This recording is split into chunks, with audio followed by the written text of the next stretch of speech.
تعليق ناري من كابتن اسامه عرابي على تعادل النادي الاهلي وفيوتشر. خلينا نسمع ونرجع لبعض مره ثانيه. كابتن اسامه، تعادل سلبي اهدى لفيوتشر نقطه لا يستحقها. ما فيش شك في كده. النادي الاهلي يعني لو حطيت عنوان المباراه، الاهلي اضاع فوز سهل جدا جدا جدا، وحط تحت جدا جدا دي كتير خطوط يعني، سواء الشوط الاولاني او سواء الشوط الثاني. الشوط الاولاني الاهلي جاله 5 كورنر، الشوط الثاني 9، وتسعة منهم 6 في اخر 7 8 دقايق بس. لم ولا واحده استغلت صح، هي واحده بس اتلعبت لكهربا خطفها براسه بس فوق العارضه. الفرص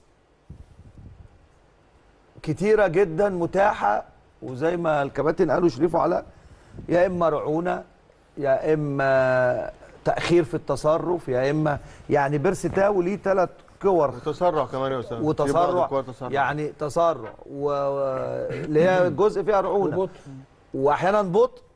يعني التصرف عامه القرارات مش مظبوطه. يعني بيرسي تاو 3 مرات، في واحده لعبها له مروان استلم وحش بعدين حطها في الزاويه ده ضربت في القائم وطلع. في واحده اتاخر فيها قوي القدوسي لعبها له بكعب رجله، كان المفروض يلطش على طول، استنى قفلوا عليه، ضاعت. طاهر اتلعبت له حسين الشحات فوتها بسهوله قوي، حطها بره.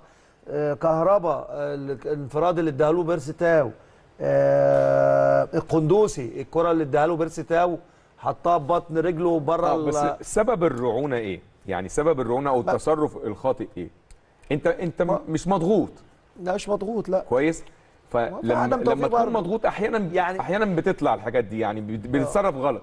بص يا ايمن، هو في جزء ممكن يكون عدم تصرف سليم، وفي جزء برضه مرتبط بالتوفيق، لانك انت في ساعات ما وصلتش ربع الفرص دي وكان التخليص على طول بتيجي. جبت جون، انت فرص سهله قوي تكسب بيها اللقاء يعني. الثاني بالذات بسهوله تكسب اللقاء يعني. صح.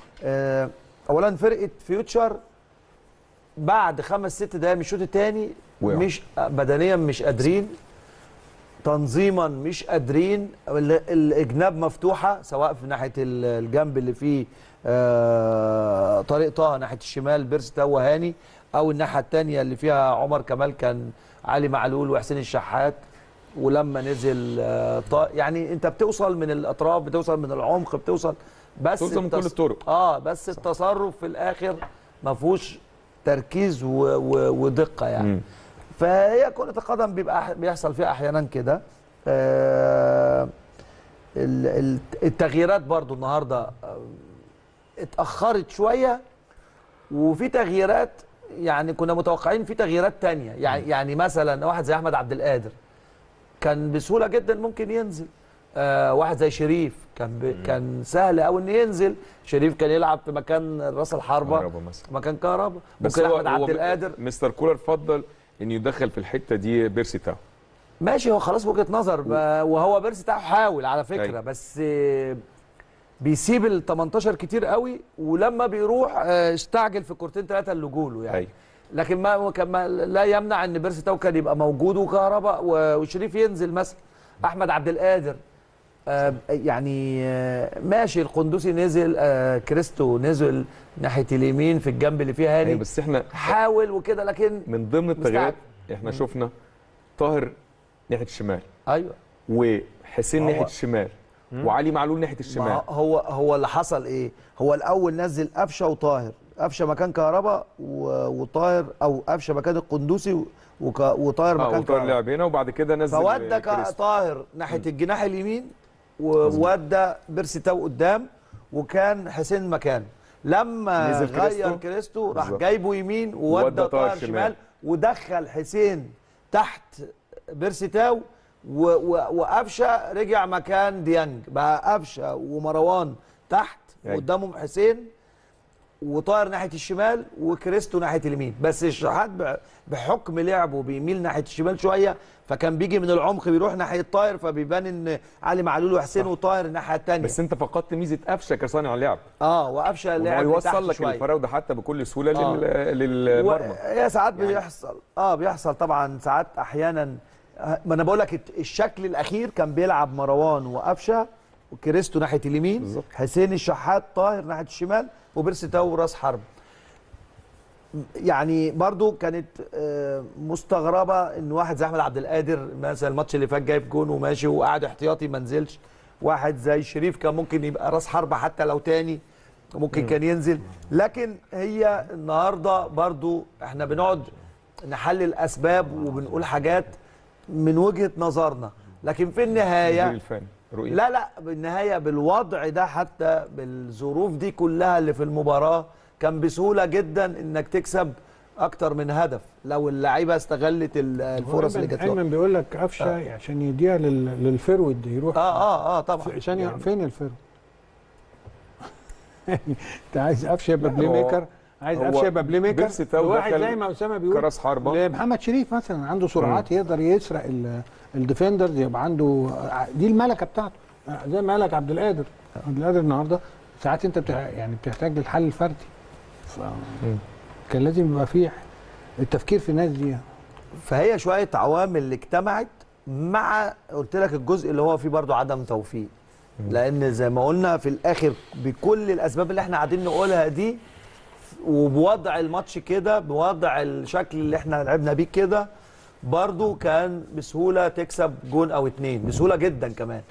يعني انت ما شفتش مثلا ان فيوتشر مثلا عامل تكتل بحيث ان انت الامور متصعبه عليك او مش عارف توصل، لا انت وصلت زي ما انت عايز، لدرجه انه في اخر المباراه ادوا الجنش نجم اللقاء. كل شويه انت شايف جنش سواء بيتصرف صح او بيتصرف غلط. هي دي بالنسبه لي غريبه يا كابتن. لا ما هو ماشي يا بلال صح، انت كلامك مظبوط. يعني دي فيها لا يعني علامات استفهام وعلامات تعجب وعلامات حيره وعلامات لا هو كتيره قوي يعني بصراحه. هم عامه يا بلال في معظم القرارات مين اللي في نجم المباراه، ما انا بقول لك مش النهارده بس يا بلال. في واحد فني قاعد فوق بيقيم ما نعرفش ولا بيبعتوا له كده يكلموه في التليفون يقول له دي فلان. بلال انت ملاحظ الموضوع صعب يعني. انت ملاحظ مش النهارده بس، انت بلال انت ملاحظ ده في كل حاجه طبعا في معظم الماتشات كل كلامنا احنا عكس اتجاه اللجنه بقى ولا اللي بيدوا له التقييم رجل المباراه. فانا مش بقول ان جنش يعني انا بتكلم انه من كتر الكور اللي راحت سواء هو بيتصرف صح احيانا او بيتصرف غلط في احيان اخرى ادوا له نجم لان كل شويه هو اللي بالصوت النتيجه خدمته. ما هو النتيجه خدمته وكم الكور اللي راح له داخل ال 18 في كوره او كورتين اتصرف مع كهربا وبيرسي تاو كويس، في كور تانية اتصرف وحش بس بتطلع كورنرز وما بتتلعبش كويس او ما بنستغلهاش. فانا اقصد انه مش بقول انه سواء هو النهارده يستحق او ما يستحقش، بس انا بقول انه هو ظهر في الصوره كتير الاهلي محاولات الاهلي يعني. بس فالنادي الاهلي على كل الاسباب اللي احنا قلناها من وجهه نظري برضو اضاع فوز سهل جدا، ولكن كره القدم فيها كده. وزي ما انا برضو بقول لك وقلت لك وقبل الماتش وبعد الماتش وقبل ماتشين ان شاء الله الاهلي الدوري باذن الله في الجزيره يا رب يعني. ان شاء الله ان شاء الله. زي ما حضراتكم سمعتوا كده ده كان تعليق ناري جدا من الكابتن اسامه عرابي نجم النادي الاهلي ومنتخب مصر السابق. تعليق طبعا بعد لقاء النادي الاهلي وفيوتشر اللي انتهى به التعادل السلبي 0-0. الراجل علق على كل الجوانب طبعا التكتيكيه والخططيه والارهاق طبعا اللي بيعاني منه لاعبي النادي الاهلي. فالناس اللي هي بتقول ده النادي الاهلي تعادل، النادي الاهلي فعلا تعادل يا جماعه مش خسر. فمش عارف ليه النغمه اللي هو بتاع الدوري والدوري ضاع ومش الدوري ضاع. يعني ايه الدوري ضاع؟ ده خلاص الدوري كما قوسين او ادنى من حسم النادي الاهلي. الدوري ان شاء الله زي ما كابتن اسامه عرابي قال دوري خلاص قريبا هيكون في الجزيره بالنادي الاهلي. والنادي الاهلي متصدر جدول الترتيب رغم ان هو ما لعبش عدد المباريات اللي هي اقرب منافسيه لعبها او معظم الانديه طبعا لعبها. انت لسه ليك مؤجلات كتير جدا هتلعبها هتحسم الدوري ان شاء الله بمشيئه الرحمن. فالدوري باذن الله تعالى في الجزيره. لحد هنا ده كان نهايه الحلقه بتاعتنا. اتمنى لو وصلت معايا للنهايه تشترك في القناه وتفعل زر التنبيهات، ما تنساش اللايك على الفيديو. دمتم في حفظ الله ورعايته والسلام عليكم ورحمه الله وبركاته.